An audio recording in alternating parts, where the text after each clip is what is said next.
thank you all, first of all, for coming. CEOs, YPOers, guests, it's my profound pleasure to be here with you this afternoon.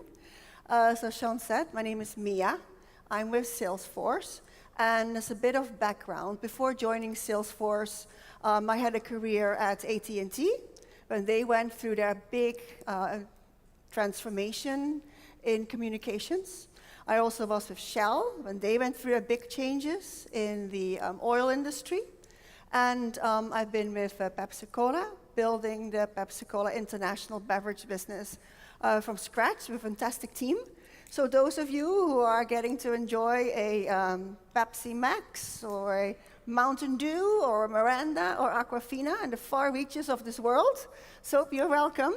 That was a great experience building a business, not just doing strategy, not just doing M&A, but actually living with the company that one built and growing it, as I know so many of you are having that as your big challenge.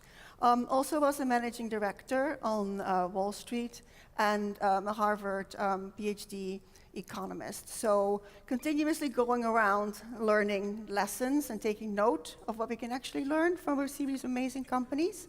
And as you can tell, I've reinvented myself several times. Maybe that's why the people actually invited me.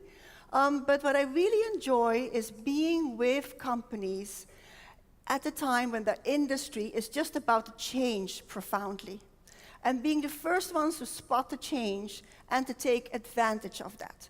And so what we are therefore seeing at this moment, it's like, boy, are we in the middle of change, of this fourth industrial revolution, and it's not stopping here, it's going on.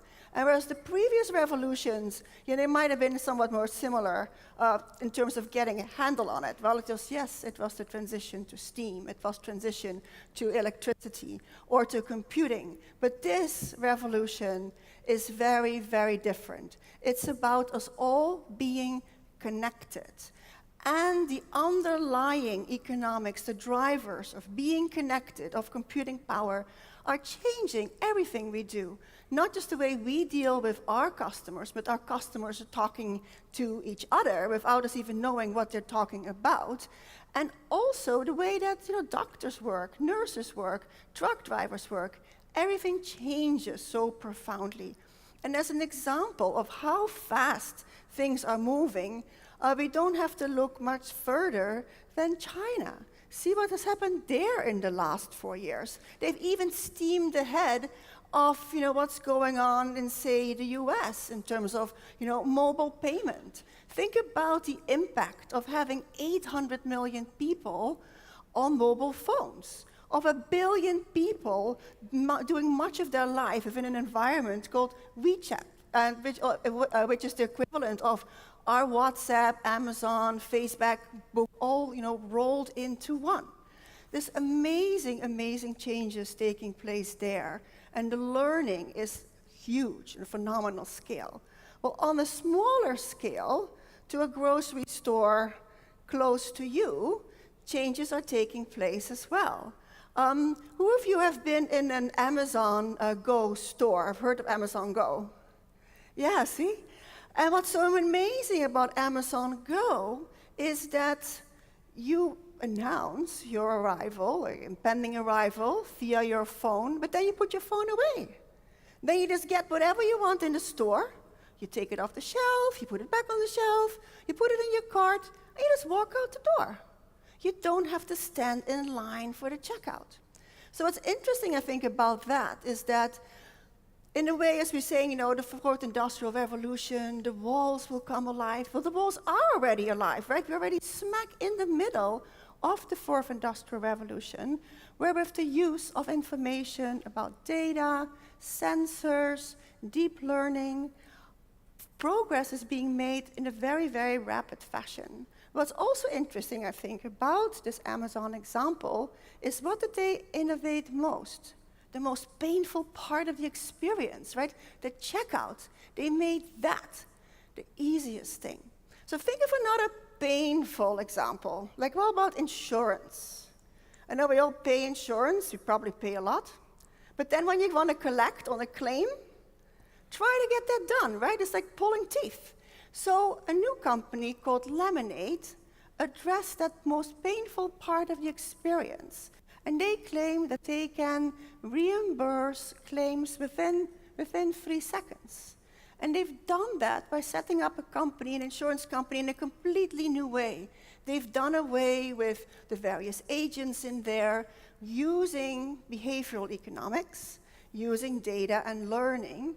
They have created a process where you can become a client very fast and can be reimbursed very fast, and the experience is very good. And the word experience is something that I would like you to hold on to as one of the learnings from this afternoon. So if we think, my gosh, this is going so fast, it indeed is going very fast.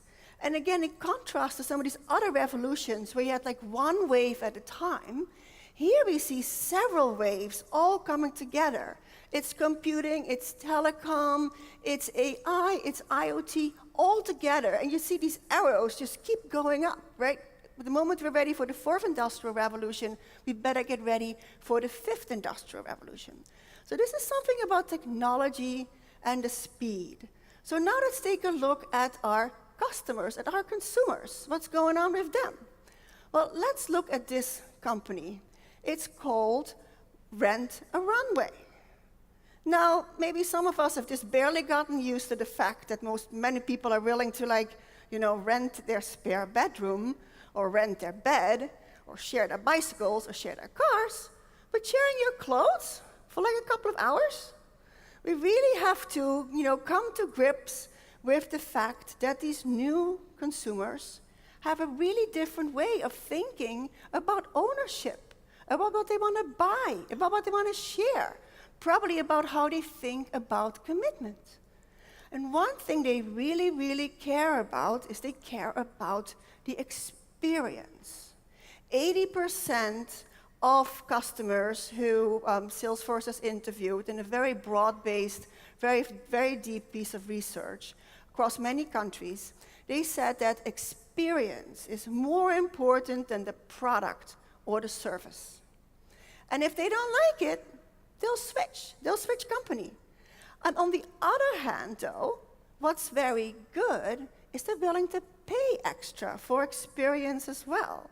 So many of us who are dealing with the issue of price competition, commoditization, experience there is a really great new way to differentiate yourself and your company. And therefore, when we see some of companies transforming themselves, like BBVA, when they transformed themselves to be newly relevant for their customers, it wasn't about, well, we're giving you a slightly higher interest rate or a slightly better mortgage product. It's like, no, what can we mean for you in your financial life? And be your partners for life. Again, tying into that experience rather than just nickel and diming on features or price. Now, what's very interesting also about these new customers and about these millennials is they want their brands, their companies to stand for something. They want it to be meaningful, even if it's at huge expense or discomfort to themselves. But also what they say is they do no longer believe the traditional forms of communication. They don't want to be broadcast to. We see that. They said, I'm going to go, I'll collect that information myself. And often they get it from their peers. But also, as we're thinking about competing in this world, we have to be cognizant of where they go to get that information and to be aware of that. So they don't really trust what they used to be trusting. They don't believe anymore. So what's really interesting is that they have kind of like these two sides. On the one hand, they want us to know everything about them, right? So when they walk into that Amazon Go, they can go ahead and shop. When they are walking into the bank, they want the bank to know what is important to them, what is their financial portfolio, what's their family situation. But on the other hand, They're really, really concerned about their personal information. It's like, yeah, yes, company, yes, CEO, you need to be perfect dealing with me, but don't get too perfect. Don't touch my personal information. Where the boundaries are, it's very, very difficult for us to navigate. And we're going to be learning a lot about that, I'm sure, in the times ahead. But just like the millennials, consumers all around are correct in being distrustful about what is going on with their personal information. Because over the years, there have been a huge number of data breaches. So it's correct to be concerned about data and privacy. And there has been a wave, like a complete waterfall over the last few years of billions and billions of data breaches, as this falling waterfall slide will show you. And so it's actually, looking at the numbers, it's not a mistake. There are actually like billions and billions and billions of data breaches. So that the average consumer is concerned, and that one of the things we need to be very aware of is how we treat their data and give confidence that they can trust us, what we do with this data. And as the author of Sapiens and Homo Deus has said, the average person, yes, they get that there's a lot going on in AI and in bioscience, and that potentially it could be good for them, but they also have this huge feeling of discomfort that possibly the world is just passing them by, and how are they going to be participating in that? So in this world of changing expectations and experiences, what is a way for, how can you possibly deal with that?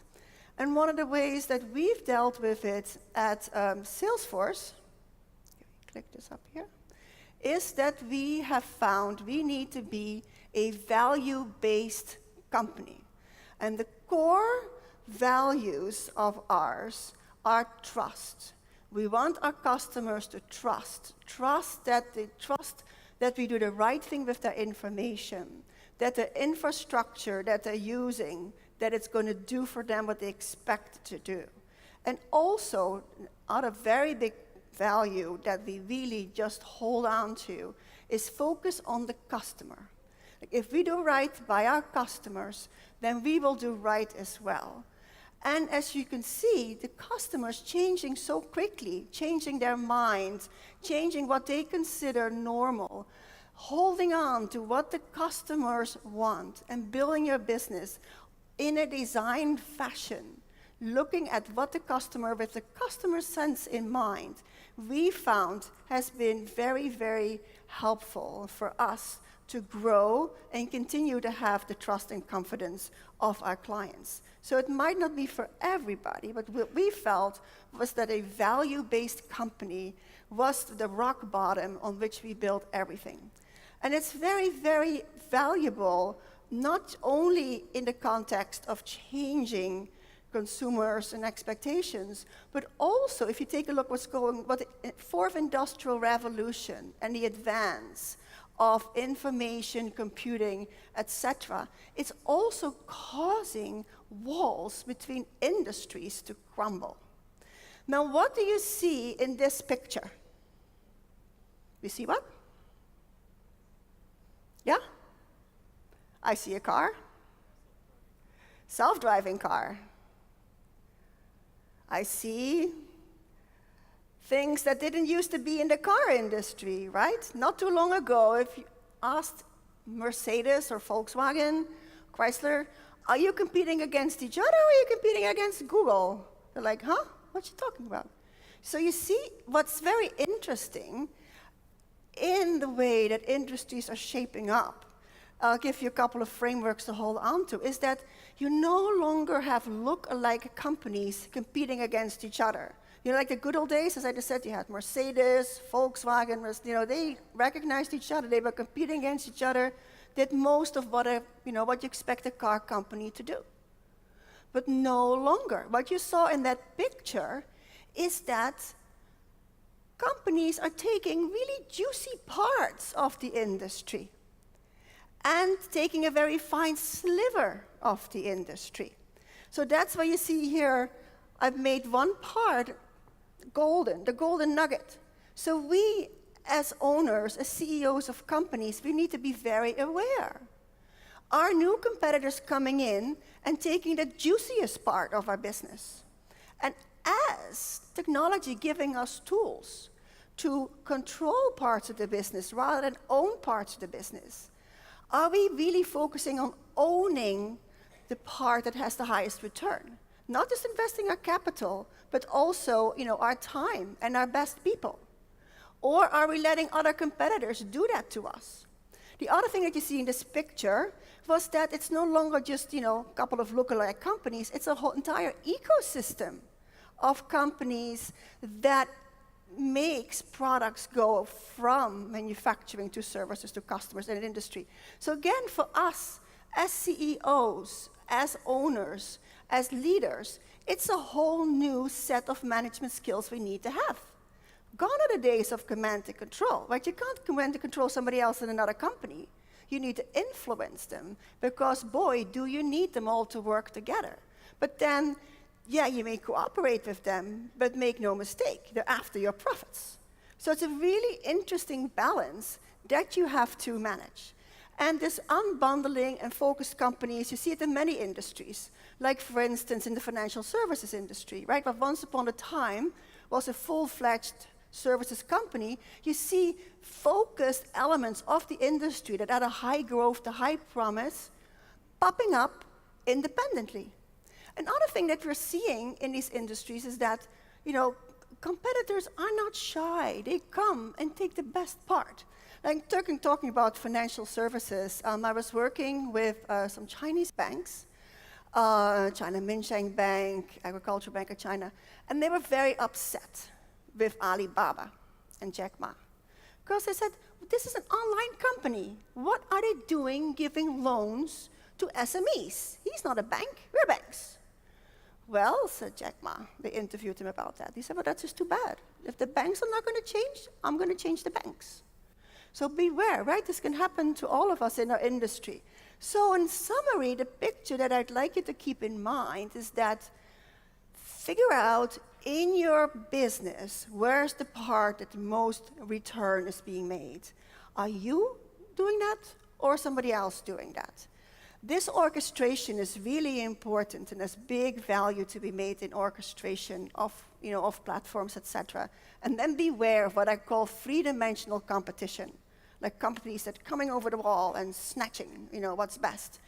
So you're like, fine, I got all that now, right? The challenges with the customers, the technology, the changing possibilities for business models. So now, what do I do about it? And there we've talked with a large number of leaders and of CEOs, and we have talked with them about their mindset, their transformation mindset. And I'd like you to now think, and when you go back to your companies, almost like diagnose what is your transformation mindset. Many of us have been continuously what we might call like renovating, right? You take your supply chain, you take your parts of your business model, and you do what, in consultant speak is best demonstrated practices, right? You just refine and you improve.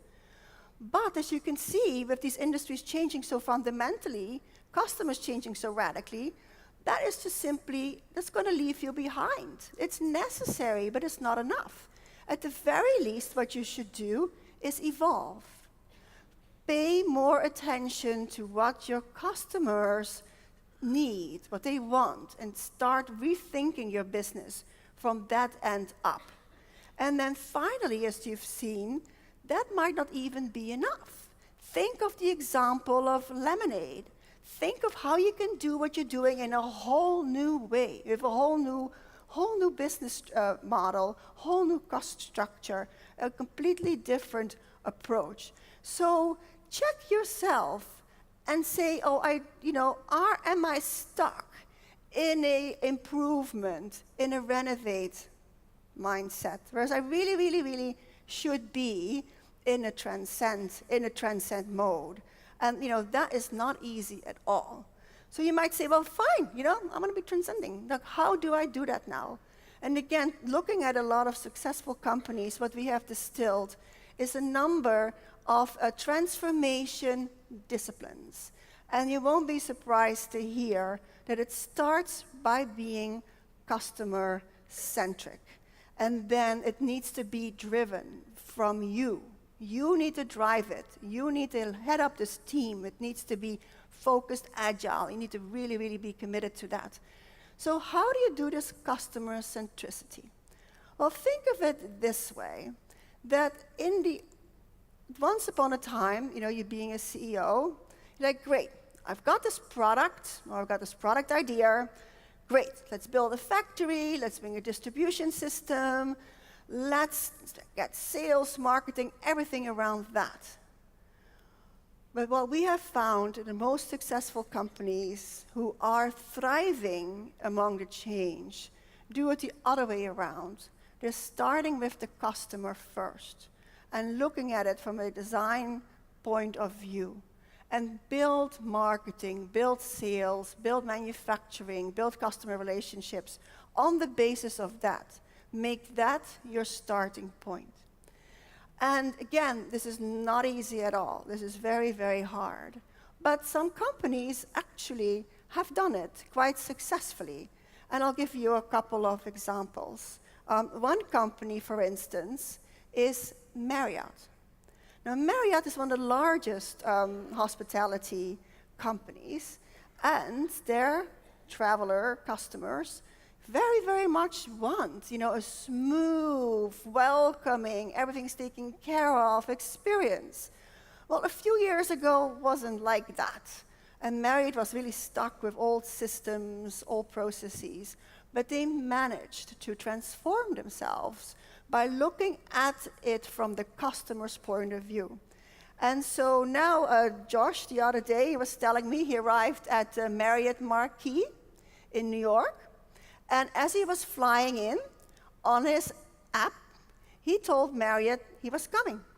He checked in without going to stand in line once he arrived. He checked in ahead of time, his room was assigned ahead of time, and his key was on his phone. So when he arrived, surviving in New York, taxis or subway, whatever, the moment he walked in, happiness started.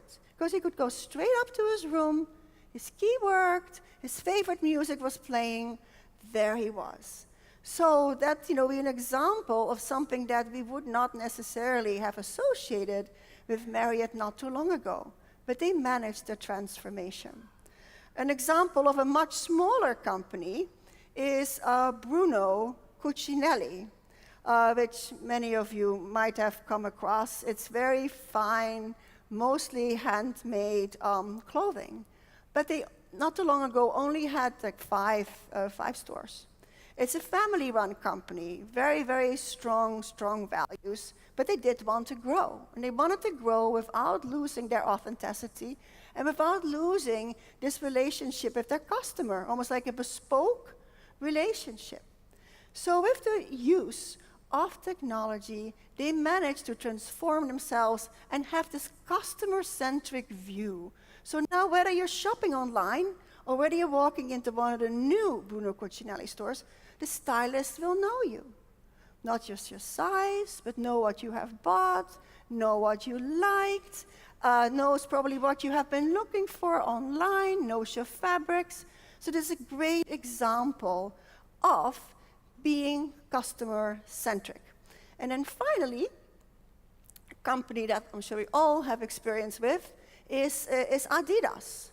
And I'm sure you've all noticed the amazing transformation of Adidas in the past few years, right? Not too long ago, they were not the most exciting company on earth, but now they are certainly a contender for that title because they have completely looked at the customer experience, this customer journey.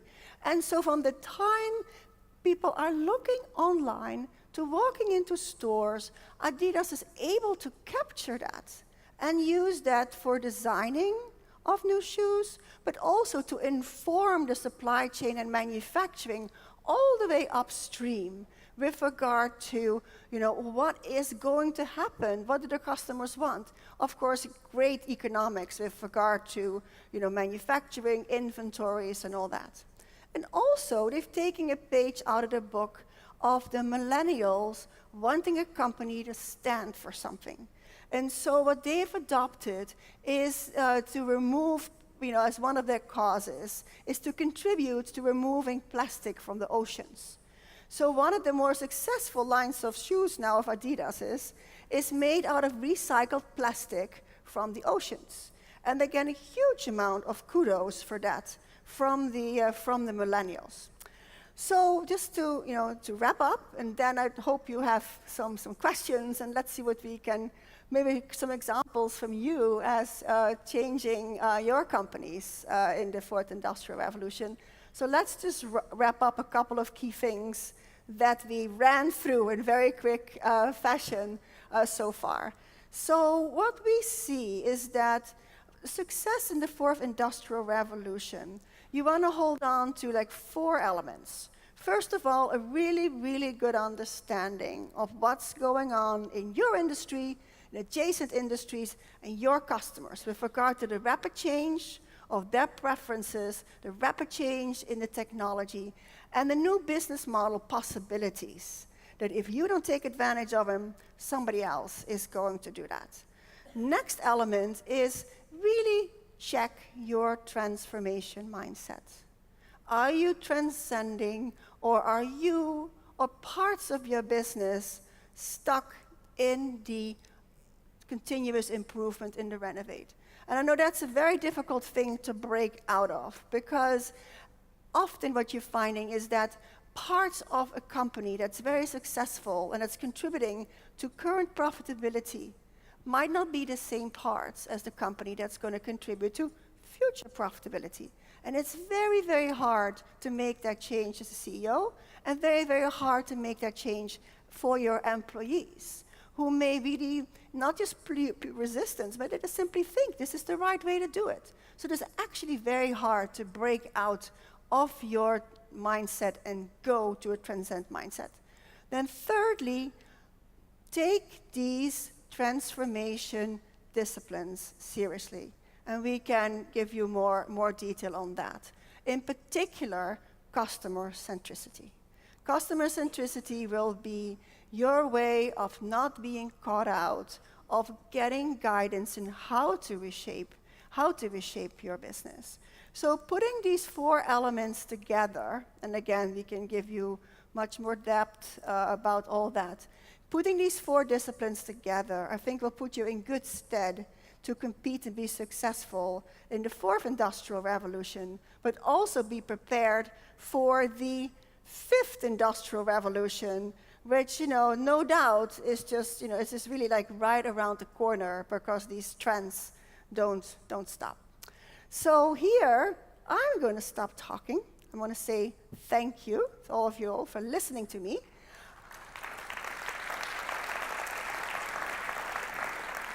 Thank you. And so we have some time for questions, or time for if you want to share some transformations that you have successfully implemented, or things you're struggling with, we can all learn from each other. And we have Sean with the mic there. First question is always the hardest question. Mia, maybe I'll start you off. Yes, please. Member journeys and journey mapping, and what you're doing for your customers. Could you share some of that and maybe touch on your Ignite process, which I think is an extraordinary vehicle? Please. Thank you. Yeah, thank you very much. And Josh, if you want, jump in as well. In order to do the bold thing, do the transcending, and really be at a prime position to compete going forward, you really, really want to start and go back to basics and ask, what is it that I'm actually doing? What is it that I'm actually delivering? What actually is it that the customer wants?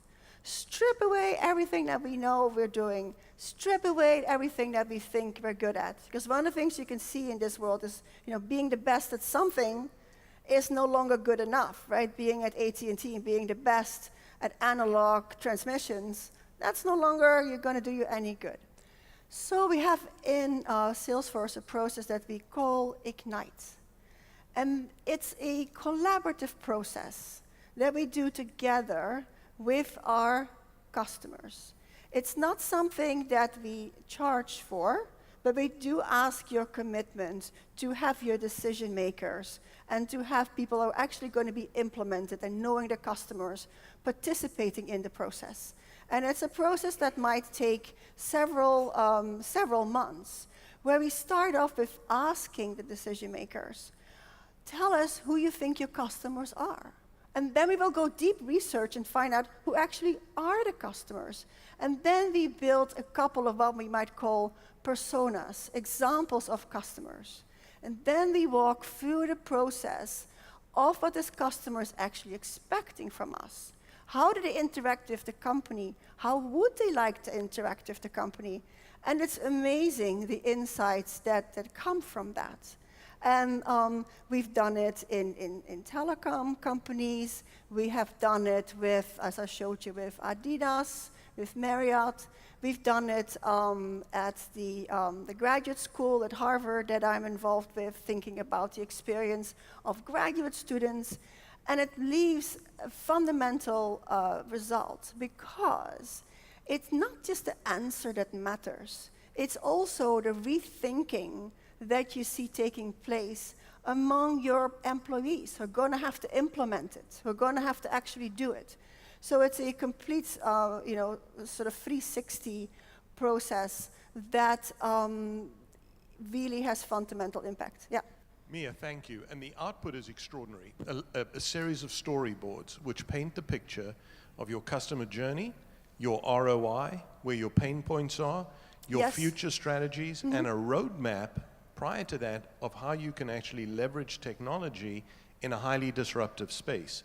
So it's not we've done it at YPO. So I'm extremely proud of the fact that a lot of our digital work that's going to be coming forward in the next year or two was really started with the Ignite process that you put us through, and really encouraged us, to think differently. You also encouraged us to broaden our ecosystem and not rely on one specific technology, but look at the most appropriate technologies. Any other questions in the room for Mia? Yes, over there. Hi, Mia. I'm Rahul from India. Hi there. I saw some customer feedback statistics in your presentation early. Can you tell us about the process about getting to these statistics and what not to read into them? Because you get a lot of data and sometimes it's not really helpful. So some of the challenges that you see with data and what kind of guidelines you have for them? Well, that's a very broad question, but to narrow it down, this is research that we commissioned, and it's actually available to all of you if you want to see it. I think it's called the Consumer Research Report, and it's very, very broad. We interviewed in person hundreds of people, did surveys, and it is extremely well done, huge sample set across multiple countries, multiple ages. So it's very, very, very sound. And what I find was very interesting about it is that, to me, actually, it clarified what we had been sort of observing anecdotally. It gave us like the hard fact and figures of the extent to which this was actually so. Like I said, looking at customers, we see that they care about experience rather than price. But this really mapped out to what extent this was true. I thought it was also very interesting, and please do go read it yourself. It talked about how many channels customers actually are subjected to or influenced by, and which are the ones that they actually go with. And did a good job on doing that by segment, by country, by age. So we tried to elicit the major messages, and that is really, really, really pay attention to experience. And also think about things that add to that experience, but you didn't usually consider a competitive weapon, like service. Think of service as a competitive weapon. Think about, comparing calling a company with a complaint and being put on hold. Well, that's going to put you off. What if the company uses the fact that you reach out to them, like, I got a live customer here. What does this customer want? What can we learn? How we can build loyalty by being, doing a good job in service. So those are the kinds of lessons that I got from that. Yeah. Thank you. Any other questions? Well, Mia, thank you very much.